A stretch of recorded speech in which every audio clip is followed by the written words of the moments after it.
नमस्कार जी। मेनका के पति का स्वर्गवास हुआ तो उसके घर पर गरीबी ने डेरा डाल लिया और किसी ने उसकी कभी खबर तक ना ली। एक दिन उसका भाई कनाडा से आया तो मेनका ने अपने छोटे बेटे से कहा, सामने दुकान वाले के पास जाओ और उससे कहो कोल्ड ड्रिंक दे दे, मैं बाद में उसे पैसे दे दूंगी। बेटे के जाने के बाद वह भाई के पास बैठी थी कि थोड़ी देर बाद बेटा आया और बोला, दुकानदार ने मुझे मारा है और कहता है कि मम्मी को बोलो पिछले वाले पैसे भेजे, वरना मैं आज रात को आकर सारा हिसाब पूरा कर लूंगा। यह सुनना था कि मेनका जमीन पर गिर गई और इतनी धूप में कहाँ जा रही हो मेनका। बड़ी गंदी नजर से आशीष ने मेनका को देखकर कहा। जैसे मेनका ने तेज नजर उस पर डाली तो हंसने लगा। मैं तो ऐसे ही पूछ रहा था, बात को तुरंत से बदल दिया। मेनका आशीष की इस तरह की बदतमीजियों से बहुत तंग आ चुकी थी। जैसे ही घर का दरवाजा खटखटाया तो बड़ी बेटी ने दरवाजा खोला, जो सिर्फ 11 साल की थी। बाकी बच्चे छोटे थे। पति का देहांत क्या हुआ, दुनिया ने अपने असली रंग दिखा दिए। क्या अपना क्या पराया, किसी ने सहारा नहीं दिया था। बस पति के दिए हुए घर की छत अपनी थी, यही उसके लिए अकेली सुरक्षित जगह थी। सबसे बड़ी बेटी रोमा 11 साल की थी और दो बेटे विनय और वासु, दोनों जुड़वा। वह 7 साल के थे। बच्चों को घर पर अकेला छोड़कर मेनका अपने ही मोहल्ले के खाते पीते घरों में काम करने जाती थी ताकि घर का खर्च चल सके। वैसे तो भाई कनाडा में काम करता था और भाभी का घर काफी खुशहाल था, लेकिन कभी उसने यह नहीं सोचा कि बेसहारा और विधवा पर दया ही दिखा दे। भाई ऐसा था कि उसने एक बार भी बहन को फोन करके यह नहीं पूछा था कि तुम किस हाल में हो, तुम्हारे बच्चे कहीं भूखे तो नहीं सोते। मेनका ने दोनों बच्चों के हाथों में टॉफियां देखी तो रोमा से पूछने लगी, बेटा यह टॉफियां कहाँ से आई है। कहने लगे, वह सामने दुकान है ना, उस अंकल ने दरवाजा खटखटा कर टॉफियां दी थी। कह रहा था, बच्चों तुम लोग खा लो। मेनका ने एक जोरदार थप्पड़ रोमा के मुंह पर मारा। कहने लगी, उसने तुम्हें टॉफियां दी और तुमने रख ली, क्यों ली। टॉफी क्या पैसे दिए थे तुमने उसे। रोमा रोने लगी। दोनों छोटे बेटे भी डर गए। मेनका ने उनके हाथों से टॉफियां छीनी और जाकर सामने आशीष की दुकान के काउंटर पर रख दी। कहने लगी, आगे से मेरे बच्चों को बिना पूछे अगर तुमने कुछ दिया तो याद रखना, मोहल्ले में शोर मचा दूंगी। किससे पूछकर तुमने मुफ्त की टॉफियां दी है मेरे बच्चों को। मेनका का सवर कठोर था। वह कहने लगा, क्या हो गया, मिर्ची मिर्ची क्यों लग रही गई। बच्चे हैं और ऊपर से अनाथ भी है, और ऐसे बच्चों पर पैसा खर्च करने से भगवान 2 गुना देता है। मैंने तो भलाई की है, तुम तो ऐसे ही बुरा मान जाती हो। आंखों में शरारत साफ झिल मिला रही थी, चेहरे पर घटियापन भरी मुस्कुराहट सजी हुई थी। मेनका बच्ची नहीं थी जो उसकी बातों का मतलब ना समझती। कहने लगी, आगे से मेरे बच्चों पर उपकार करने की जरूरत नहीं है। दुनिया भरी पड़ी है अनाथों और मजबूरों लोगों से, जाकर कहीं और भलाई करो। यह कहकर मेनका वापस घर आ गई और बच्चों को भी डांटने लगी कि आगे से मुझसे पूछे बिना घर का दरवाजा मत खोलना। सबसे ज्यादा शामत रोमा की आई थी, जो अभी भी आंसू साफ कर रही थी। मेनका ने कहा कि कल से मैं ताला लगाकर जाऊंगी अगर तुम यही हरकतें करोगी तो। रोमा कहने लगी, मम्मी मुझे नहीं पता था, उसने तो कहा था कि बच्चों यह टॉफी रख लो, खा लो। आपने कहा था किसी को अंदर नहीं आने देना, तो मैंने अंदर नहीं आने दिया, बाहर से ही टॉफियां पकड़ ली थी। रोमा ने मासूमियत से जवाब दिया। मेनका कहने लगी कि तुम्हें दरवाजा नहीं खोलना चाहिए था, अपने आप को देखा तुमने, इतनी सी हो, उसकी टांग के बराबर भी नहीं हो। वो तुम्हें धक्का दे देता तो तुम क्या कर लेती। मेनका का दिल धड़क उठा था। आजकल का यह माहौल था कि बच्चों को अकेला ना छोड़ा जाए, लेकिन यह उसकी सबसे बड़ी मजबूरी बन गई थी। जहाँ उसका घर था, सामने ही दुकानें बनी हुई थी, जहाँ दो दुकानें परचून की थी। एक आदमी तो उसमें शरीफ था और एक आशीष था, जो बहुत ही घटिया इंसान था। मेनका दूसरे आदमी, जिसका नाम गोलू था, उसी से राशन का सामान लेती थी। आशीष की दुकान पर तो देखती तक नहीं थी, क्योंकि उसकी नजरें बहुत अजीब थी और उसकी नजरें हर समय मेनका के घर पर ही रहती थी। मेनका कब जाती है, कब आती है, आशीष उसे ही देखता रहता था। मेनका गोलू की दुकान से उधार का सामान लेती थी और जैसे ही उसे सैलरी मिलती थी तो पिछले सारे पैसे उतार कर अगले महीने का राशन का सामान ले लेती।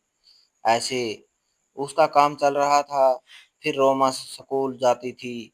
सिर्फ रोमा स्कूल जाती थी। जब तक वह स्कूल में होती तब तक मेनका घर में ही रहती थी। जल्दी से दोपहर का खाना बनाती, बच्चों को अपने हाथों से खाना खिलाती। जैसे ही रोमा स्कूल से वापस आती, मेनका उसे खाना खिलाने के बाद समझती कि दरवाजा मत खोलना और भाइयों का ख्याल भी रखना। रोमा दरवाजा बंद कर लेती, लेकिन अब मेनका को डर लगने लगा था। आशीष दोबारा से ऐसी कोई उल्टी सीधी हरकत उसकी बेटी के साथ ना कर दे। शुरुआत वह ऐसी चीजों से ही करेगा। बच्चों को टॉफियां से बहलाएगा, कहीं बच्चों के साथ कुछ उल्टा सीधा ना कर दे। इसलिए घर से बाहर ताला लगाकर वह चली गई। लेकिन उसकी मालकिन ने कहा कि आज उसके घर मेहमान आ रहे हैं, इसलिए वह शाम तक काम करके ही जाए। उसने कहा भी कि मेरे छोटे छोटे बच्चे हैं, मैं इतनी देर तक नहीं रुक सकती। तो इस पर उसकी मालकिन कहने लगी, तो फिर ऐसा करो, मेरे घर का काम छोड़ दो। अब जब मेहमानों का ही तुम्हें एहसास नहीं है और तुम सिर्फ अपने काम से ही काम रखना चाहती हो, तो मैं ऐसी लड़की को अपने घर में काम वाली के रूप में नहीं रख सकती। यह सुनकर मेनका परेशान हो गई थी, क्योंकि उसकी तो सारी जरूरतें घर के काम पूरे करके ही पूरी हो रही थी और दूसरा घर ढूंढना बहुत कठिन था। लोग नई काम वाली पर विश्वास नहीं करते थे, अपनी पुरानी काम वाली ही रखते थे। वह बेचारी बहुत परेशान हुई थी। जब पर वापस आई और ताला खोला तो देखा कि बच्चे फिर से चॉकलेट और टॉफियां खा रहे थे। वह परेशान हुई थी। इस बार जब उसने अपने दोनों बेटों से यह पूछा कि टॉफी कहाँ से मिली, तो कहने लगे, वो जो अंकल है ना, उन्होंने दीवार के ऊपर से टॉफियां अंदर फेंक दी। बहुत अच्छे है वह। बच्चे चॉकलेट खा रहे थे और मेनका बहुत परेशान हुई। कहने लगी, मुझे यह समझ नहीं आती कि आखिर यह आदमी चाहता क्या है। दूसरी ओर जिन घरों में वह काम करती थी, वह भी नखरे दिखाने लगे थे। कभी सैलरी देर से देते और गोलू अब ना मुकर मुंह बनाने लगा था। कहने लगा, मेनका बहन, पहले तो तुम पिछला उधार चुकाकर नया राशन लेती थी, लेकिन अब तो नया राशन लिए 15 दिन गुजर जाते हैं, फिर तुम पैसे देती हो। इस तरह तो और भी पैसे तुम पर चढ़ते चले जाएंगे। मेनका कहने लगी कि मैं क्या करूं, जिन घरों में काम करती हूँ महीने की तारीख से भी ऊपर करके पैसे देते हैं और मेरा सब कुछ उन्हीं पैसों पर निर्भर है। गोलू कहने लगा, देखो बहन, सीधी बात है, मैं इतना ज्यादा उधार तुम्हें नहीं दे सकता। पिछले पैसे उतारेगी तभी नया उधार लेना। इन्हीं दिनों उसकी भाभी ने अपने दोनों बेटों के स्कूल के स्कूल में पास होने की खुशी में पार्टी की थी।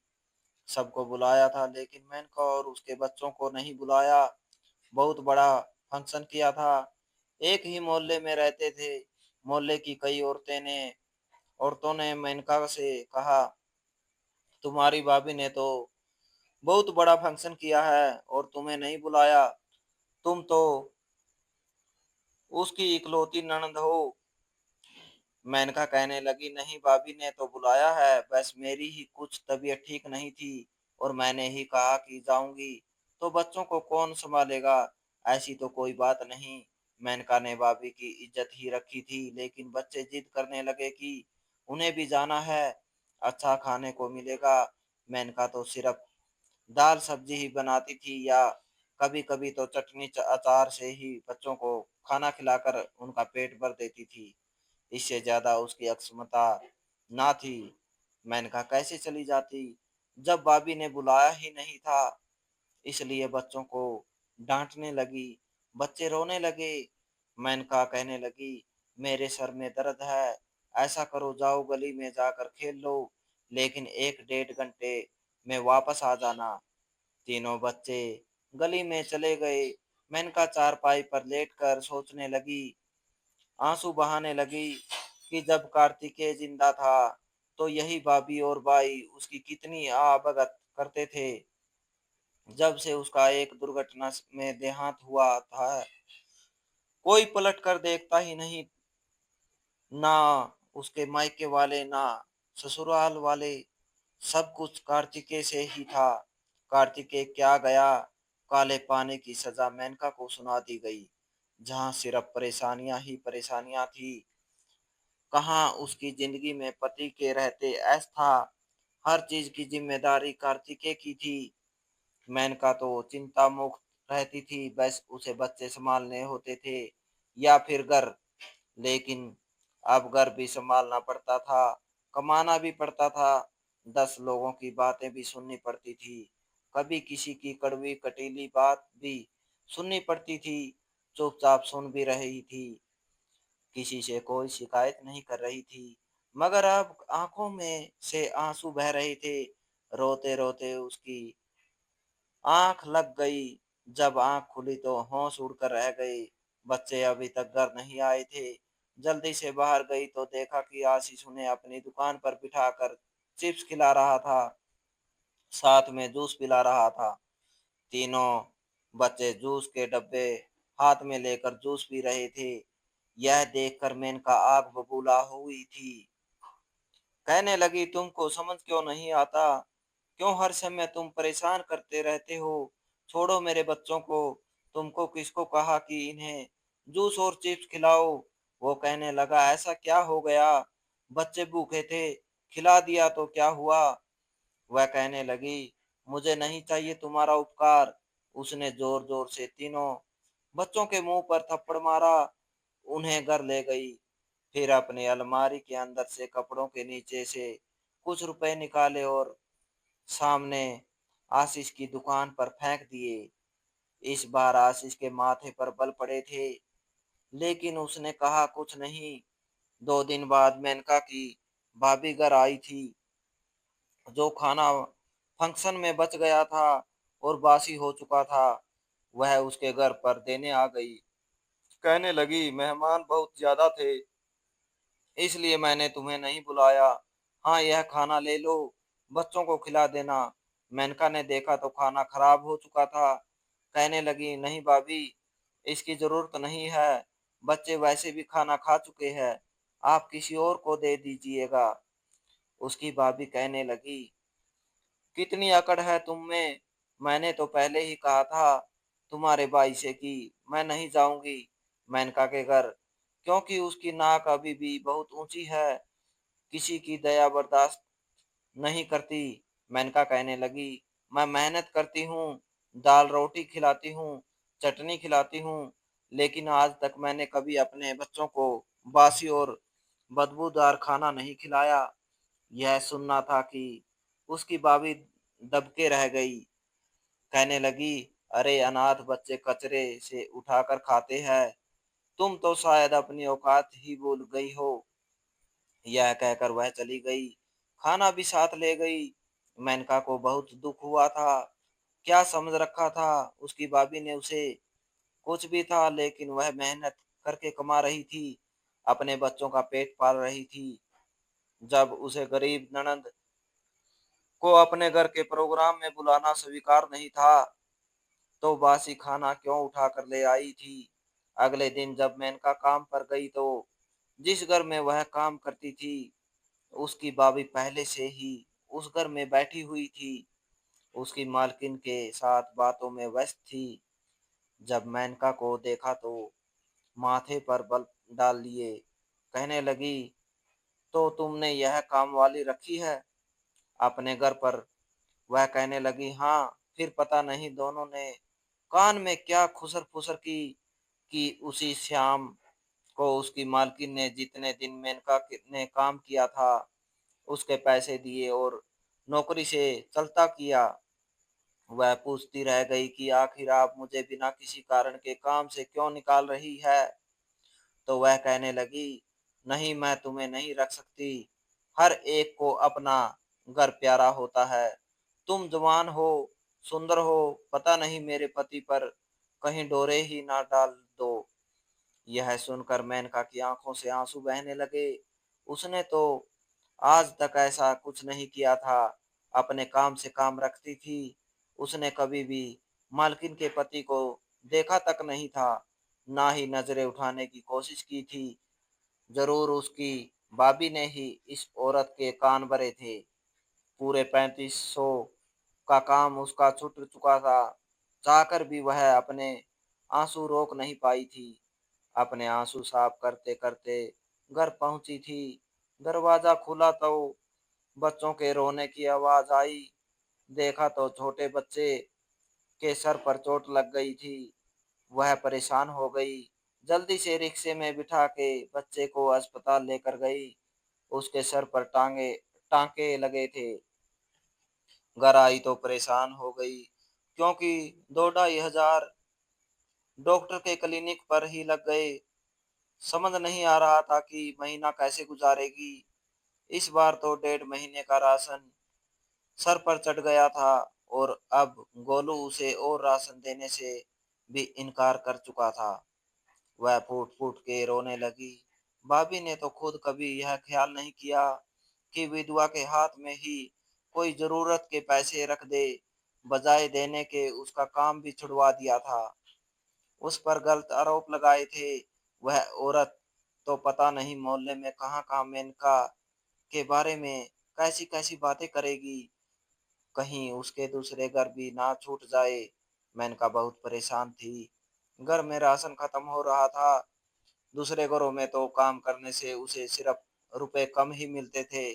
इसमें से भी बच्चे के सर की चोट पर लग चुके थे। उनमें से बच्चों के लिए दूध लाना था, बेटी की फीस भी भरनी थी। क्या करती और क्या ना करती। बिजली का बिल पिछले 3 महीने से नहीं भरा था। यह समझ नहीं आ रहा था कि उसे क्या करना चाहिए और क्या नहीं करना चाहिए। उसने रोमा को अभी स्कूल से हटवा लिया। रोमा कहने लगी, मम्मी मैं स्कूल क्यों नहीं जाऊंगी? कहने लगी, अभी रहने दो। क्योंकि उसने स्कूल जाकर बात की थी। वह कह रहे थे कि जब तक आप फीस नहीं देगी हम बच्ची को आगे नहीं पढ़ाएंगे। वो नहीं चाहती थी कि रोमा को खुद स्कूल से बाहर करें, इसलिए खुद इससे ही घर पर बिठा लिया। लेकिन जब बच्चों को देखती तो खून के आंसू रोती थी। कोई नहीं था उसकी खबर लेने वाला। जरा सी बात पर भाभी ने उसका वह काम भी छुड़वा दिया जो अच्छा लगा हुआ था। उसने कई जगह कोशिश की कि उसे सफाई सुथराई में के लिए काम मिल जाए, क्योंकि वह पढ़ी लिखी नहीं थी, ना ही उसे सिलाई कढ़ाई आती थी। सिर्फ घर के काम काज बड़े साफ सुथरे करती थी। अब यह समझ नहीं आ रहा था कि क्या करें और क्या ना करें। तभी एक बार दरवाजा खटका। उसने दरवाजा खोला तो सामने अपने भाई को देखकर धैर्य खो बैठी। उसके साथ लगकर रोने लगी। उसने सर पर हाथ रखा, कहने लगा, मैं कल ही कनाडा से वापस आया, बच्चों के लिए कुछ चीजें लेकर आया था। संयोग था कि किस समय मेनका घर में भाई को पूछने के लिए कुछ नहीं था। इसलिए अपने छोटे बेटे से कहा कि सामने दुकान से कोल्ड ड्रिंक ले आओ। कह देना मम्मी पैसे बाद में दे देगी या फिर हिसाब में लिख लेना। उसे लगा कि शायद गोलू बेटे को कोल्ड ड्रिंक दे देगा। भाई के सामने उसका मान रह जाएगा। वह बहुत स्वाभिमानी औरत थी। उसका भाई कमरे में ही बैठा गया, उसकी उसका हाल-चाल पूछने लगा, तो बड़ी मुश्किल से वह मुस्कुराई थी, कहने लगी, "हाँ, मैं बिल्कुल ठीक हूँ। अकेले क्यों आए भाभी और बच्चों को भी ले आते।" उसका भाई कहने लगा, "मैंने तो कहा था, पर तुम्हारी भाभी और बच्चे आए ही नहीं। तुम सुनाओ, सब कुछ कैसे चल रहा है?" कहने लगा, "तुम्हें हर महीने पैसे तो मिल रहे हैं ना?" यह सुनकर मेनका को बड़ी हैरत हुई। उसने हैरत से अपने भाई की ओर देखा, कहने लगी, "कौन से पैसे?" कहने लगा, "मैं तो शांति को हर महीने तुम्हारे लिए पैसे भेजता था। वह कहती थी कि तुम्हें दे दिए हैं।" यह सुनकर मेनका हैरत से भाई को देख रही थी, क्योंकि भाभी ने तो उसे कभी कोई पैसे दिए ही नहीं थे, लेकिन उसने झूठ बोल दिया। नहीं चाहती थी कि भाई को सोच सच बताएं और भाभी का झगड़ा हो। कहने लगी, हाँ भाभी पैसे देती है, तभी बेटा अंदर आया रो रहा था। सर पर पट्टी बंधी हुई थी और पट्टी से खून बह रहा था। यह देखकर तो मेनका के होश उड़ गए। कहने लगी, क्या हुआ? कहने लगा, दुकानदार ने थप्पड़ मारा है। कहता है तेरी माँ ने पिछले 1.5 महीने से राशन के पैसे नहीं दिए। चल निकल जा यहाँ से। मम्मी, उसने मुझे धक्का दिया। मैं जमीन पर गिर गया और पत्थर मेरे सर पर लग गया, जहाँ पहले से चोट थी। यह देखकर रोहन को बड़ा गुस्सा आया। वह दुकानदार के पास गया और झगड़ने लगा। मेनका अलग परेशान थी। भाई के सामने छुपा हुआ वो राज भी खुल चुका था, क्योंकि गोलू चीख चीख के कह रहा था कि तुम्हारी बहन 1.5 महीने से मुफ्त में राशन खा रही है। अगर उसका काम छूट गया है तो मैं क्या करूं? मुझे मेरे पैसे चाहिए। मेनका का सर चकरा गया और वहीं बेहोश हो गई। इज्जत का भरम टूट चुका था, लेकिन जब होश आया देखा तो रोहन उसके पास ही बैठा था। बच्चे भी रो रहे थे कि हमारी माँ को क्या हो गया। वह तो भाई से नजरें नहीं मिला पा रही थी। रोहन कहने लगा, तुमने मुझसे झूठ क्यों बोला? तुम मुझे एक बार बता देती कि शांति ने यह हरकत की है, तुम्हें कोई पैसे नहीं दिए, तो मैं उसे सीधा कर देता। वो रोने लगी, कहने लगी, भाई मैं आपका घर नहीं खराब करना चाहती थी। मैं तो नौकरी पर लगी हुई हूँ थी। पता नहीं भाभी ने उस दिन मालकिन से क्या कहा कि उसने मुझे नौकरी से निकाल दिया। वो कहने लगा, तुम्हें कोई जरूरत नहीं है लोगों के घरों में झाड़ू पोंछा करने की। जब तक मैं जिंदा हूँ, तुम्हें चिंता करने की जरूरत नहीं। उसने मेनका को बहुत रुपए दिए। कहने लगा, यह तुम्हारे महीने का खर्चा है। अब हर महीने मैं खुद तुम्हें पैसे दिया करूंगा। मैं नहीं जानता था कि शांति तुम्हारे साथ यह सब करेगी। मैं तो हर महीने तुम्हारे लिए रुपए भेजता था और कहता था मेनका को दे देना और फोन पर मेरी बात भी करवा देना। लेकिन ना तो उसने कभी फोन पर बात करवाई और ना तुम्हें पैसे दिए। मैं बहुत शर्मिंदा हूँ। फिर उसने मेनका का बैंक में खाता भी खुलवाया। कहने लगा, पैसे मैं तुम्हारे खाते में डलवा दिया करूंगा और तुम्हें कोई जरूरत नहीं है किसी से उधार लेने की। तुम्हारा उधार मैं उतार चुका हूँ। मेनका की आंखों में आंसू थे। भाई के गले लगकर रोने लगी, उसे दुआएं देने लगी। शांति ने भी अगले दिन आकर माफी मांगी थी, लेकिन माथे पर बल थे। रोहन दोबारा कनाडा चला गया था, क्योंकि उसका वहाँ काफी अच्छा काम था। शांति ने तो दोबारा पलट कर नहीं देखा, मगर रोहन फोन पर बात भी करता था और वह खर्चा भी बेचता था। और मेनका हर दिन भगवान से यही प्रार्थना करती थी कि भगवान सबको ऐसा भाई दे।